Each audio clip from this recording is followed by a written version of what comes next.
બાવળા શહેરમાં આવેલ સ્વામિનારાયણ સંસ્કાર ધામને 25 વર્ષ પૂરા થઈ રહ્યા છે. તેના રજત જયંતિ મહોત્સવની આમંત્રણ પત્રિકા લેખન વિધિ વિધિવત રીતે મહંત ભક્તિનંદન દાસજી સ્વામીજી અને ધાત્રોધામના મહંતો સંતોના વરદ હસ્તે મંદિરમાં રાધાકૃષ્ણ દેવના સાનિધ્યમાં ધામધૂમથી પૂર્ણ થઈ.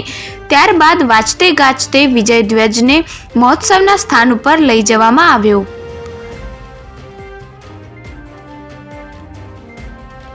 જ્યાં પૂજા વિધિ કરી સંતો મહંતોના આશીર્વાદ સાથે અભિજીત મુહૂર્તમાં વિજય ધ્વજ સ્થાપન કરવામાં આવ્યો, જેમાં બાવળા તથા આજુબાજુ ગામના અને અમદાવાદ શહેરના હરિભક્તોએ મોટી સંખ્યામાં હાજર રહી લાભ પ્રાપ્ત કર્યો અને આ રજત જયંતિ મહોત્સવ તારીખ 3/11/2025 થી 7/11/2025 સુધી ઉજવાશે.